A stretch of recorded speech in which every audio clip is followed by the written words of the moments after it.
Se Jesus considerasse a si mesmo puro demais, a ponto de não tolerar o contato das fraquezas humanas, se acreditasse que tudo deve correr por conta de Deus, se nos admitisse irremediavelmente perdidos na rebeldia e na delinquência, se condicionasse o desempenho do seu apostolado ao apoio dos homens mais cultos, se aguardasse encosto dinheiroso e valimento político a fim de realizar a sua obra, ou se recuasse diante do sacrifício, de certo, não conheceríamos a luz do Evangelho que nos descerra caminho à emancipação espiritual. Se Allan Kardec superestimasse a elevada posição que lhe era devida na aristocracia da inteligência, colocando honras e títulos merecidos acima das próprias convicções, se permanecesse na expectativa da adesão de personalidades ilustres à mensagem de que se fazia portador, se esperasse cobertura financeira para atirar-se à tarefa, se avaliasse as suas dificuldades de educador com escasso tempo para esposar compromissos diferentes do magistério, ou se retrocedesse perante as calúnias e injúrias que lhe inçaram a estrada, não teríamos a codificação da doutrina espírita que complementa o Evangelho, integrando-nos na responsabilidade de viver.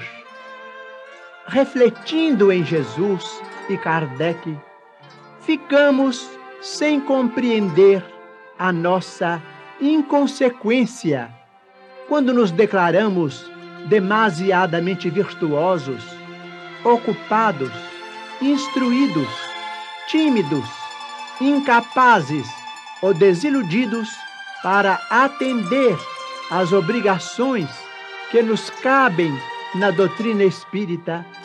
E isso porque, se eles, o mestre e o apóstolo da renovação humana, passaram entre os homens, sofrendo dilacerações e exemplificando o bem, por amor à verdade, quando nós, consciências endividadas, fugimos de aprender e servir, em proveito próprio, indiscutivelmente estaremos, sem perceber, sob a hipnose da obsessão oculta, carregando equilíbrio por fora e loucura por dentro.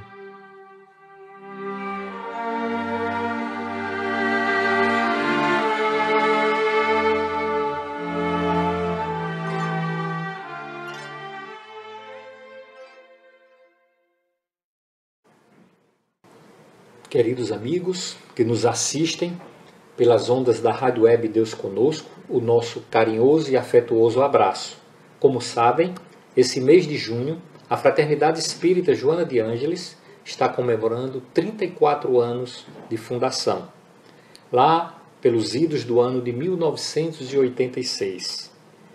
Naquela ocasião, nós queremos lembrar e homenagear algumas pessoas que foram da mais extremada importância para a implantação dos estudos, dos trabalhos, das atividades que a nossa casa mantém até hoje. Eu me refiro inicialmente ao Dr. Girivan Cardoso, que foi quem teve a ideia e que implantou e planejou todas as atividades do Joana de Ângeles.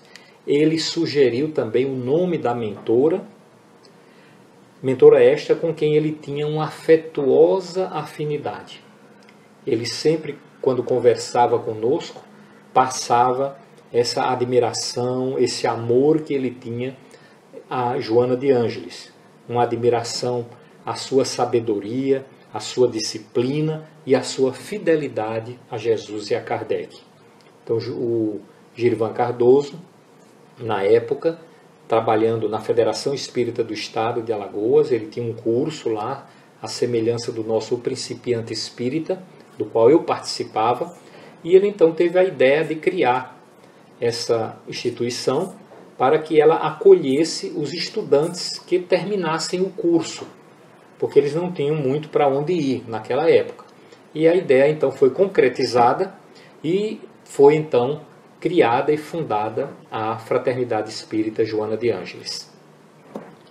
Nós queremos agradecer também ao professor Manuel Coelho Neto, que nos cedeu o local para a sede do Joana de Ângeles, que foi aqui no âmbito do Lar São Domingos, aonde seria o nosso campo de trabalho, o nosso campo de exercício da fraternidade, administrando e cuidando dos assistidos, administrando a instituição e participando de toda a assistência a todos aqueles que buscavam o Lar São Domingos na condição de assistidos.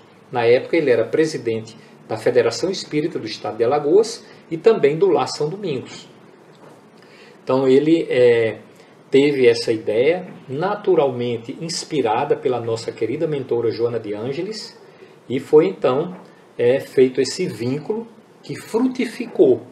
E até hoje essa relação tem crescido, ambas as instituições têm sido abençoadas e têm cumprido a sua missão. Então a nossa gratidão ao professor Manuel Coelho Neto, que com certeza continua trabalhando junto conosco, nos inspirando e nos assistindo a todos com a sua tranquilidade, com o seu bom humor e com a sua incansável capacidade de trabalho. Queremos também endereçar o nosso agradecimento ao senhor Honório de Abreu, presidente da União Espírita Mineira, um dos mais notáveis estudiosos e expositores da doutrina espírita, além de um exemplar ser humano. Ele estruturou todos os nossos estudos iniciais, não só o Principiante Espírita, mas também foram criados estudos como Estudando a Mediunidade, Evolução em Mediunidade, que muitos dos que até hoje permanecem na Fraternidade Joana de Ângeles participaram. E desses estudos surgiu aquela semente que frutificou, que cresceu e que permitiu que a Fraternidade Espírita Joana de Ângeles atingisse o nível em que se encontra hoje. Então a nossa gratidão eterna ao senhor Honório de Abreu.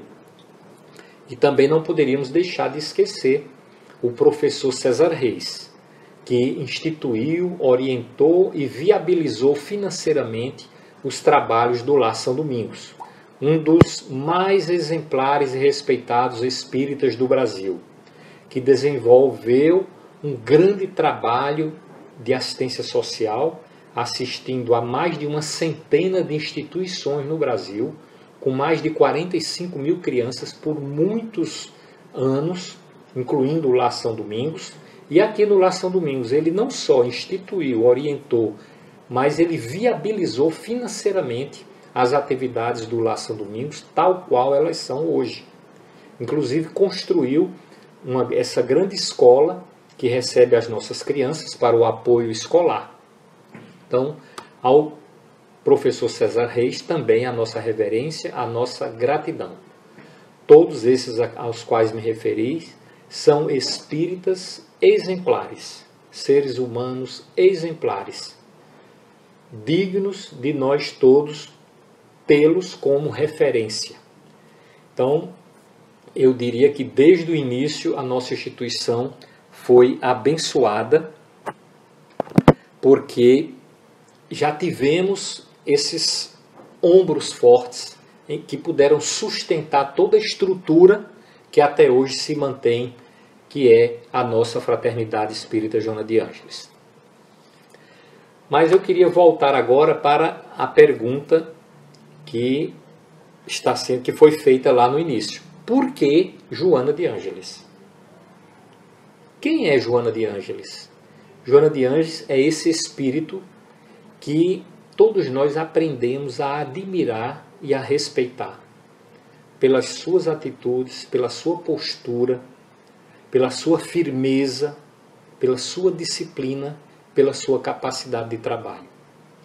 Esse espírito que não só é reconhecido pelos projetos e atividades que desenvolve no plano espiritual atualmente, mas também porque já temos conhecimento de várias das suas existências, de reencarnações passadas, onde a gente pode perceber, desde a mais remota antiguidade das suas existências que nós conhecemos, nós já podemos perceber a sua firmeza no que diz respeito à fidelidade a Jesus, ao Evangelho, à seara do Mestre.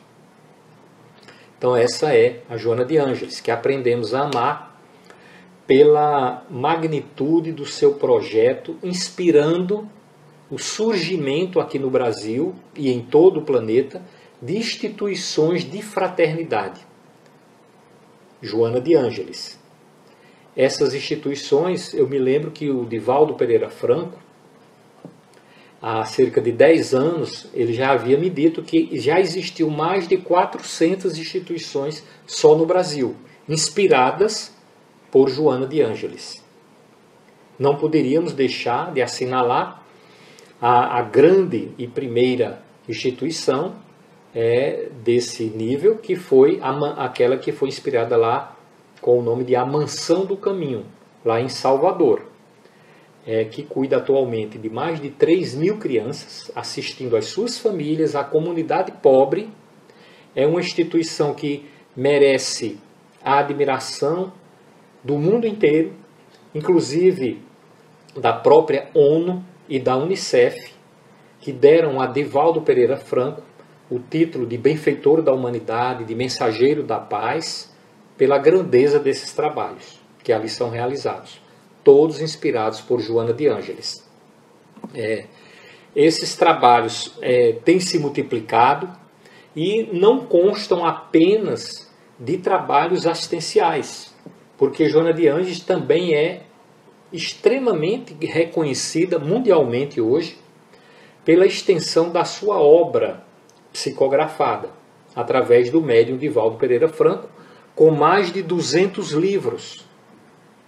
Livros que se destacam pela profundidade dos ensinamentos, pela sabedoria que eles encerram, e são livros que nos trazem fortalecimento, que nos trazem entusiasmo pela vida e que, acima de tudo, promovem a possibilidade de nos autoconhecermos.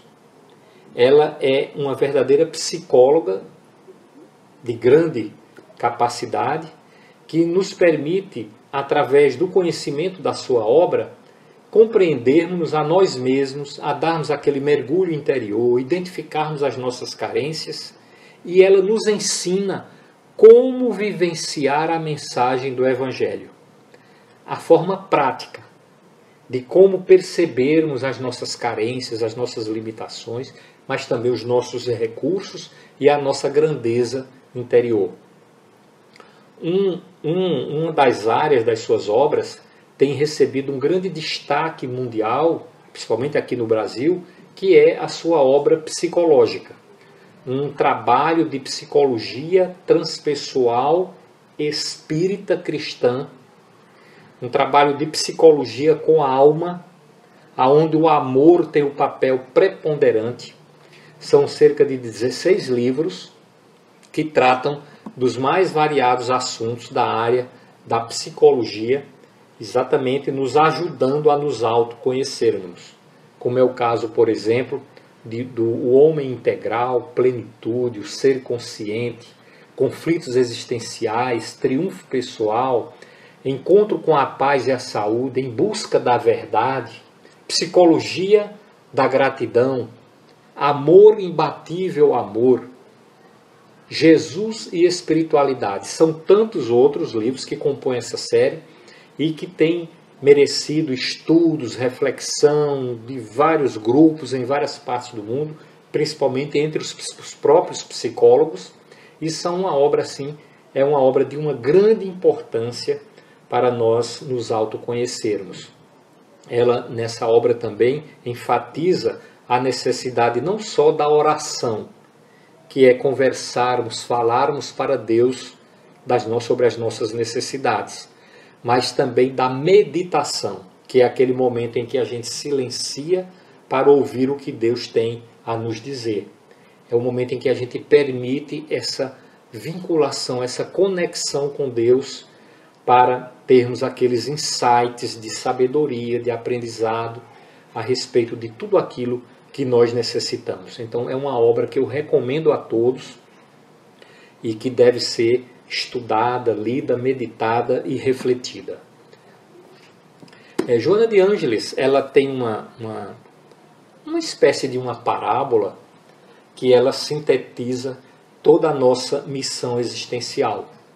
Ela diz que nós somos como que pequenas fontes criadas por Deus e que, ao percebermos a alegria de servir a alguém quando vem beber na nossa fonte, a gente pede a Deus para crescer, para se transformar em um pequeno riacho, para nos transformarmos em rios caudalosos, atingirmos o delta que deságua no mar da plenitude que é Deus.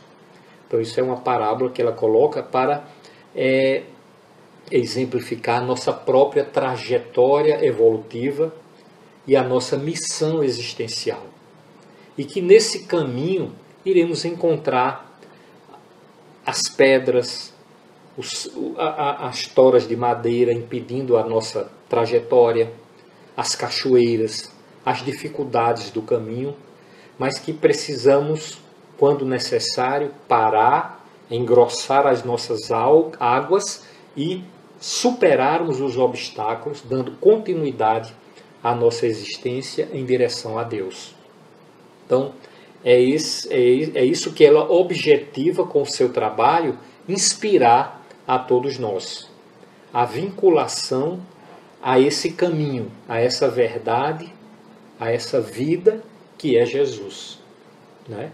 Desenvolvendo a nossa capacidade de raciocinar, conquistando a fé raciocinada para caminharmos com mais segurança nessa trajetória evolutiva a que todos estamos submetidos.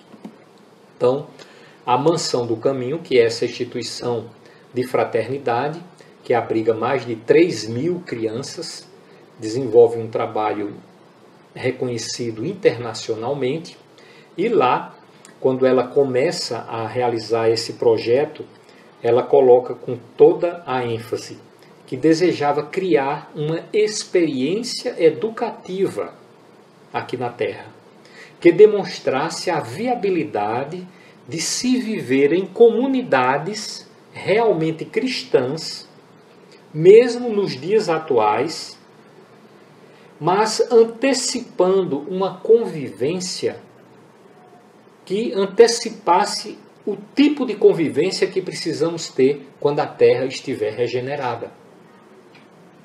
E que nessas comunidades jamais fosse esquecido o amor aos infelizes do mundo, ou negada a caridade aos filhos do Calvário. Então foi sob essa inspiração e essa proposta de Joana que nasceu a Fraternidade Espírita Joana de Ângeles. Essa fraternidade que se instalou aqui no ambiente do Lar São Domingos, se vinculou a essa instituição de amor, né, que é o Lar São Domingos, e no dizer do professor César Reis, nós aqui nos tornamos as mãos de amor em socorro aos desvalidos, aos assistidos que procuram as nossas instituições. Sem a Fraternidade Espírita Joana de Ângeles, o Lar São Domingos estaria carente dessa vibração de amor que envolve as atividades desenvolvidas pela Fraternidade Espírita Joana de Ângeles. E a Fraternidade Espírita Joana de Ângeles, sem o Lar São Domingos, sem os trabalhos assistenciais, estaria desconectada da sua própria finalidade, que é ser uma fraternidade. Então, esse é o espírito que inspira as nossas atividades, as nossas ações. E nós sabemos que a Fraternidade Espírita Joana de Ângeles, assim como o Lar São Domingos, tem recebido a aprovação da espiritualidade, a aprovação de Jesus, a aprovação de Joana de Ângeles. Porque esses espíritos jamais nos abandonaram, mesmo nos momentos mais difíceis, de maior apreensão, de maior angústia. Sempre direcionaram para as nossas instituições os recursos, os caminhos que nos possibilitaram ampliar a abrangência dos nossos trabalhos, das nossas atividades, permitindo que a todos que aqui adentram, que aqui se aconchegam, que aqui buscam orientação, socorro ou assistência, encontrem mãos amigas qualificadas para atendê-los em nome de Jesus. E isso nós devemos a Joana de Ângeles. Eu digo isso porque ela não permite que nós descansemos. Quem está vinculado às tarefas do Joana de Ângeles não só adquire uma grande afinidade com esses trabalhos, mas também sabem que quando adotam posições de descaso, condicionamento, preguiça, acomodação, e se lembram que Joana de Ângeles está trabalhando, que está nos observando, que está ativa no plano espiritual, nós nos envergonhamos e buscamos readquirir o ânimo para desenvolver as tarefas dos nossos compromissos espirituais. Falando um pouco mais sobre Joana de Ângeles, nós vamos encontrá-la sob a personalidade de Joana de Cusa na época de Jesus, na época em que ela viveu casada com um dos grandes funcionários de Herodes, e lá, nessa época, ela ficou totalmente tomada de admiração e de atração pela sabedoria de Jesus, pela grandeza dos seus ensinamentos. Inclusive, ela foi curada por Jesus de uma enfermidade, conforme está em Lucas capítulo 8, versículo 2 e 3. Nesse período, ela passava por grandes sofrimentos no ambiente doméstico, por conta das atitudes do seu esposo, voltado para vícios, para paixões, etc. E ela então procurou Jesus querendo deixar o seu lar e seguir a Jesus nas estradas da Galiléia, à semelhança dos seus discípulos.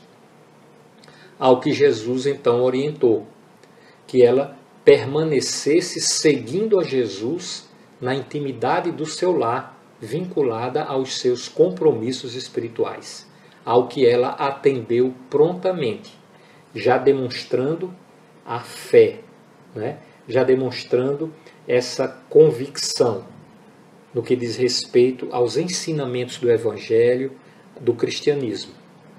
Então, ela volta para o seu lar e permanece ao lado do seu esposo até o desencarne do seu esposo.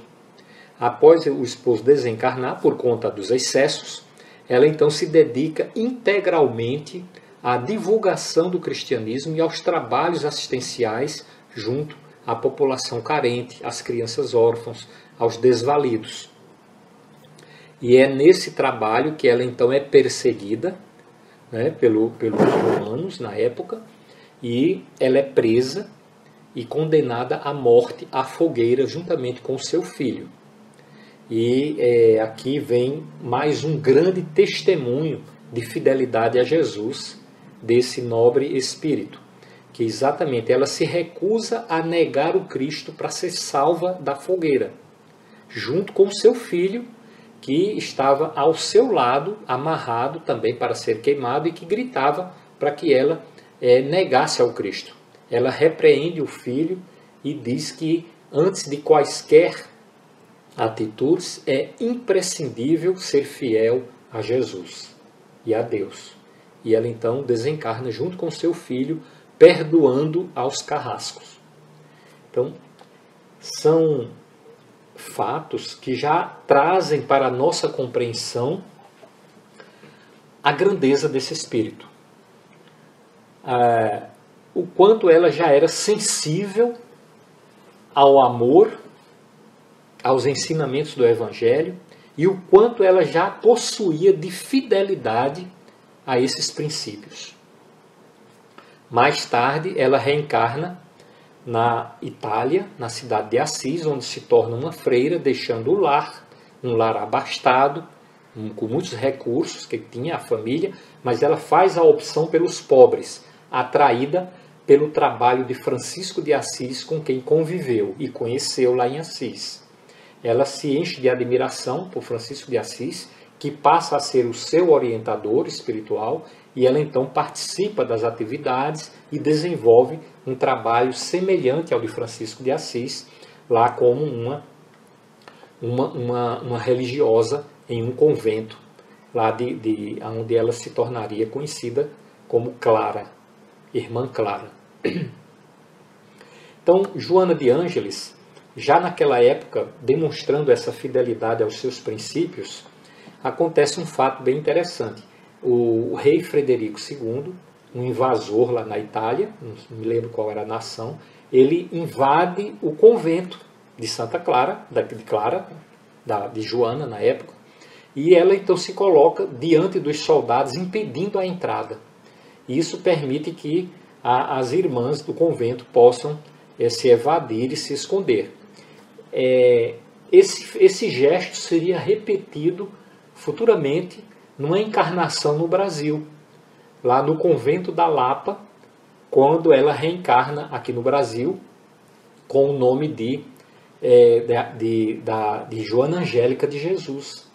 E ela se coloca à frente dos soldados portugueses que nas lutas de libertação do Brasil, no período da independência, tentam invadir esse convento, e ela se coloca à frente dos soldados, sendo morta a baionetas, na ponta das baionetas dos soldados.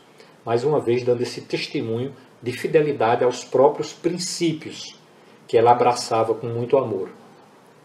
Mas nós queríamos também nos referir a uma outra encarnação de Joana de Ângeles, na condição agora de Joana de Asbage, o mesmo nome, né? Joana Angélica, Joana de Asbage, Joana de Cusa. Isso é bem interessante, mostrando essa conexão reencarnatória. E ela, lá no México, com esse nome de Joana de Asbage, desde a mais tenra infância, demonstra uma grande inteligência e uma grande capacidade de aprender. E começa a desenvolver uma sabedoria, aprendendo vários idiomas, estudando os filósofos, estudando as religiões. E ela vai adquirindo essa sabedoria a ponto de ser percebida e convidada para ser dama de companhia das filhas do vice-rei, lá no México. E ela então passa a viver dentro do palácio, uma vida assim bastante abastada, mas começa a se sentir atraída mais uma vez para o seu compromisso espiritual de estar junto aos pobres. E ela então abandona o palácio e se torna uma freira e se vincula ao convento das Carmelitas e à ordem, depois, a ordem de São Jerônimo. No convento, ela se dedica intensamente aos estudos, procura se vincular às leituras, aos livros e ao conhecimento de uma forma geral, se destaca por essa atividade, passa a ser reconhecida internacionalmente, inclusive. Ela não só se torna escritora, poetisa, mas escreve crônicas e aprende música, artes, e ela passa a ser reconhecida como a monja da biblioteca. E ali permanece desenvolvendo os seus trabalhos de fraternidade como freira, e aos 44 anos ela passa a trabalhar na assistência às vítimas de uma grande epidemia que assolou o México, uma peste, e ela, cuidando dos enfermos, acaba contraindo essa peste e desencarna aos 44 anos. Então ela tem um grande prestígio lá no México. Inclusive a sua efígie, a sua foto está na nota de 1000 pesos lá no México. Então essa foi uma outra encarnação de Joana de Ângeles, e que já mostra lá o preparo intelectual que ela já possuía e que ela ampliou nessa encarnação. Como também é interessante notar que lá nessa encarnação ela aprendeu o português, como que já antevendo a reencarnação que teria no Brasil e aonde iria implantar a sua obra assistencial e o projeto espiritual que ela desenvolve, inspirando a criação das instituições Fraternidade Espírita Joana de Ângeles. Ela foi também considerada a primeira feminista do Novo Mundo, nessa época lá no México, porque ela defendeu o direito das mulheres ingressarem nas universidades, o que era proibido, inclusive com a conivência do catolicismo. Ela chegou a ter uma polêmica com o famoso padre Antônio Vieira, que era um dos teólogos católicos mais respeitados do mundo. Então, essa era a capacidade intelectual de Joana Inês de la Cruz, que era o nome dela nessa encarnação, conhecida como a monja da biblioteca. Então a gente vai vendo todas essas nuances que demonstram a qualidade, a grandeza, a sabedoria e a nobreza desse espírito que nos inspira. Aqui no Brasil, na encarnação em que ela foi Joana Angélica de Jesus, ela é reconhecida como mártir da independência do Brasil e faz parte da nossa história. Então, Joana de Ângeles também, ela expressa a sua, vamos dizer assim, credibilidade espiritual quando a gente vê, por exemplo, que ela foi convidada pelo Espírito de Verdade para participar das falanges que estavam implantando o Consolador aqui na Terra. E ela declara, lá num dos seus livros, Após a Tempestade, que ela diz assim: quando se preparavam os dias da codificação espírita, escutamos o convite celeste e nos apressamos a oferecer nossas parcas forças, quanto a nós mesmos, a fim de servir na ínfima condição de sulcadores do solo onde deveriam cair as sementes de luz do Evangelho do Reino. Então ela participa do livro O Evangelho segundo o Espiritismo, com 2 mensagens, uma delas a paciência, no capítulo 9, item 7, e a outra, dar-se-á aquele que tem, no capítulo 18, itens 13 e 15, no ano de 1862. Então isso demonstra a credibilidade que esse espírito conquistou na sua evolução espiritual, para merecer não só o carinho e a atenção de Francisco de Assis, mas do próprio Espírito de Verdade, de Jesus, né? Como um dos membros importantes na implantação do Consolador aqui na Terra. E todo esse trabalho que ela vem desenvolvendo no plano espiritual, inspirando todo esse projeto, inspirando a nossa casa, e isso faz com que nós nos sintamos todos privilegiados de termos um espírito desta grandeza junto a nós, preocupados com o nosso crescimento, com o nosso progresso e fomentando a todos nós o interesse pela fraternidade, pelo cuidado para com os carentes, para com os necessitados. Então, é realmente motivo de estarmos assim profundamente agradecidos a Deus que nos facultou essa oportunidade na presente encarnação. Mais uma vez, voltando para a sua parábola, nós vamos dizer aqui o que ela falou. Todos nós somos fontes de Deus. Quisemos atender aos sedentos. E Deus nos mandou os amigos espirituais para tanto. Desejamos crescer para alcançar o mar e Deus fez com que a sua misericórdia nos impelisse na direção do oceano.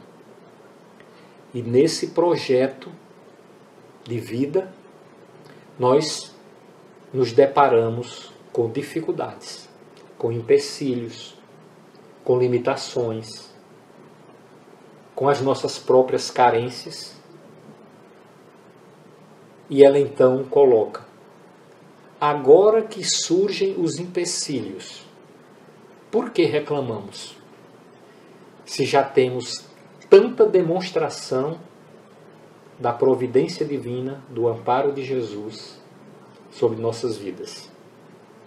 Então ela nos conclama a uma fé ativa, dinâmica, incansável e determinada, para que possamos atingir o grande objetivo de penetrarmos no mar da plenitude que é Deus. Né? E com relação ao nosso querido Lar São Domingos e a nossa Fraternidade Espírita Joana de Ângeles, eu coloquei aqui algumas palavras que me senti inspirado em decorrência de toda essa percepção, e nós colocamos assim, que a Fraternidade Espírita Joana de Ângeles e o Lar São Domingos são espiritualmente uma só instituição, devendo se constituir num campo de trabalho onde seja possível a vivência da fraternidade com estudo, assistência e promoção social. Trata-se de um compromisso de todos nós assumidos na espiritualidade. Precisamos perceber a dimensão desta oportunidade, adotando a postura de servir incondicionalmente. Então, diante de todas essas bênçãos, dessa misericórdia que todos nós recebemos de Deus nosso Pai, só nos cabe realmente agradecer e oferecermos o nosso coração predisposto a absorver essa oportunidade, a manter acesa essa chama que nos encaminha à luz, que nos encaminha com clareza à nossa destinação. Que possamos então adotar as atitudes, as posturas mais adequadas para conquistarmos não só a credibilidade, mas principalmente o merecimento de continuarmos sob a aura desse espírito nobre, exemplar, que é Joana de Ângeles. Que Jesus nos abençoe, que a sua paz envolva o nosso planeta, envolva o momento atual das nossas existências, que possamos estar vigilantes, a fim de que sejamos instrumentos de paz, de fé e de educação espiritual para todos aqueles com quem convivemos, com quem nos relacionamos. Que Deus nos abençoe.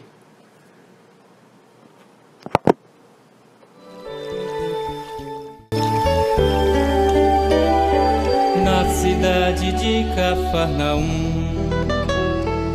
um ato de fé se destacou, preferindo no fogo morrer, mas seu mestre não abjurou. Joana de Cusa foi fiel, e mesmo nesse instante de dor, não permitiu que o martírio cruel abalasse a fé no seu Senhor. Joana de Ângeles, um anjo de luz, Joana de amor, amor de Jesus, Joana de Ângeles, um anjo de luz, Joana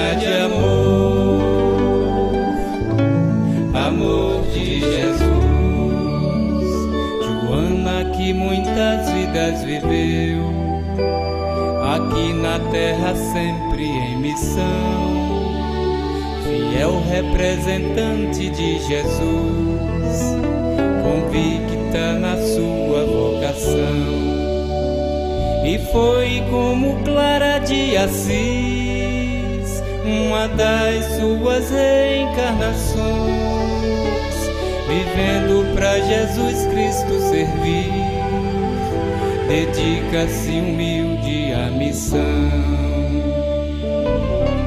Joana de Ângeles, um anjo de luz, Joana de amor, amor de Jesus. Joana de Ângeles, um anjo de luz,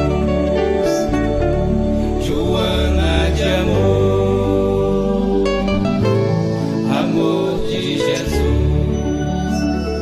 Como Sor Joana Inês, numa outra reencarnação, belos poemas escreveu e também compôs lindas canções.